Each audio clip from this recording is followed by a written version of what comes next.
My husband isn't cheating on me. I love my husband. I know he isn't cheating on me. Now, other women might be suspicious if their husband started coming home in different clothes than he left in.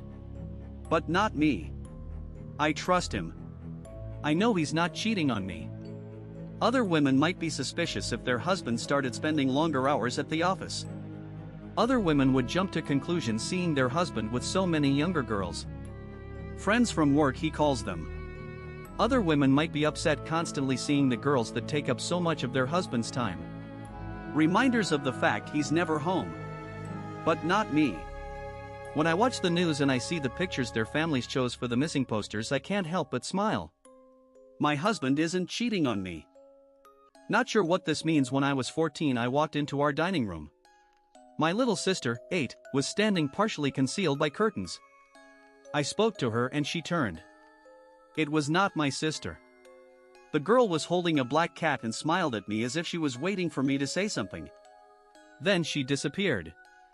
I ran to my mom, scared silly, and told her. My mom is very open to unexplained stuff and never panics. Fast forward 15 years and I am married with 2 daughters, 8 and 2. I walk into the living room and see my oldest standing partially concealed behind the drapes. I speak to her and she turns. She smiles expectantly as she strokes Shadow, our black cat. She doesn't disappear lol, but she is the girl I saw at 14 in my childhood home. I tell my mom and she says, well, there you go. Mystery solved. 1 week before my boyfriend passed away, my boyfriend and I woke up on a Sunday morning. He told me, I saw something creepy last night. I woke up and saw someone standing over the bed looking at you. I questioned him on it, and he said he was right there, motioning towards the foot of the bed, but to the side, my side, and then he said, I sat up and he just backed away. I remember thinking that was creepy. Then my boyfriend passed away. Single vehicle car accident. It wasn't until I realized that he passed away exactly 1 week after he saw this man looking at me, that I gave this a second thought. Think it was him somehow? It reminds me of the bent-neck lady off Haunting of Hill House. If you've seen it, you probably know what I'm talking about. Please read everything. Don't assume. Pick as a drawing of what me and my friend seen. IDK, how to explain this? Me and my friend haven't been feeling well and we tried doing some rituals for protection and the feeling went away. But then today this thing just kinda showed up and we looked it dead in the face. It looks like the drawing my friend drew for a reference. It just stood there and stared with that weird smile. It was tall. I'd say around 6-ish, crouching. I heard something hiss at me and it came with the most disturbing feeling I've ever felt. It stood a decent distance away from us but close enough to see, and it didn't disappear till both of us were together. It can understand us and I'm genuinely freaking out.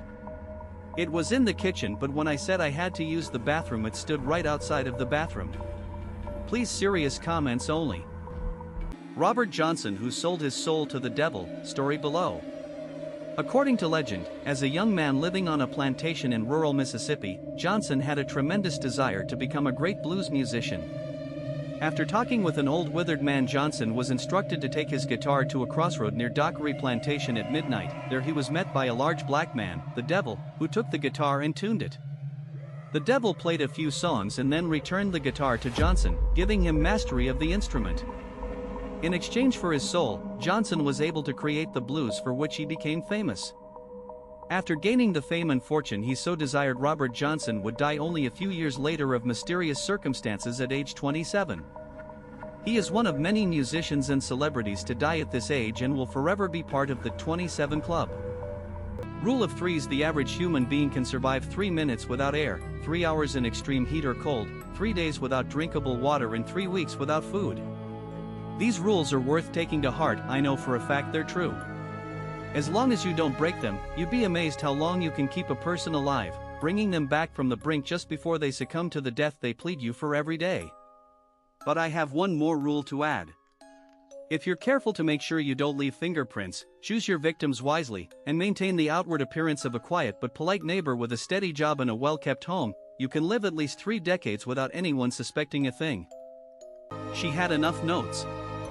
Shopping lists for January. Week of January 2nd. Asterisk eggs. Asterisk milk. Asterisk bread. Asterisk beer. Asterisk concealer. Asterisk foundation. Asterisk sunglasses. Asterisk needle plus thread. Asterisk ace bandages. Week of January 9th. Asterisk milk. Asterisk bananas. Asterisk beer. Asterisk long sleeve shirt. Asterisk band-aids. Asterisk ice pack. Asterisk lamp for the living room. Week of January 16th. Asterisk milk. Asterisk eggs. Asterisk bread. Asterisk beer. Asterisk concealer. Asterisk wall mirror. Asterisk wrist brace. Week of January 23rd. Asterisk milk. Asterisk bananas. Asterisk beer. Asterisk gloves. Asterisk saw.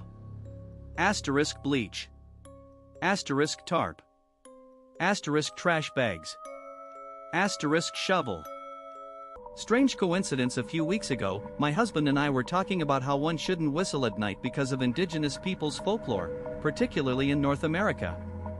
I love the paranormal and supernatural, so I enjoy listening to those type of stories via podcasts, Reddit, etc. I'm not Native American, Asian American, but I appreciate the culture and history. Today we went hiking and I brought it up again. It was the afternoon. I asked if it was all right to use an emergency whistle. My husband didn't see anything wrong with that.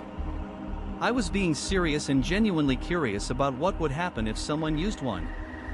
We went to the mall afterwards and decided to go inside the Barnes & Noble because we're both bookworms. Guess what was one of the books I first saw?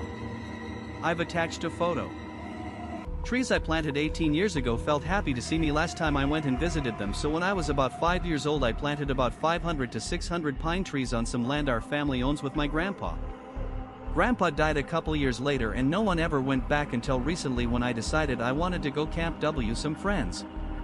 As soon as I got there I was amazed at how tall they were, at least 30 to 40 feet, and I just couldn't shake the feeling the whole little forest I planted was happy to see me. The whole time I was there it felt insanely positive and I just kept getting the happy vibes from the trees. What do y'all think some explanations could be? I was thinking maybe either nature spirits or residual energy mixed W my own emotions. Let me know what you think.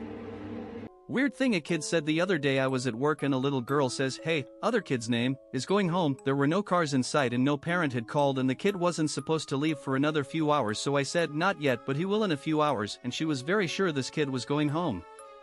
5 minutes later I get a call from the kid's mom. He had a family emergency and was going home.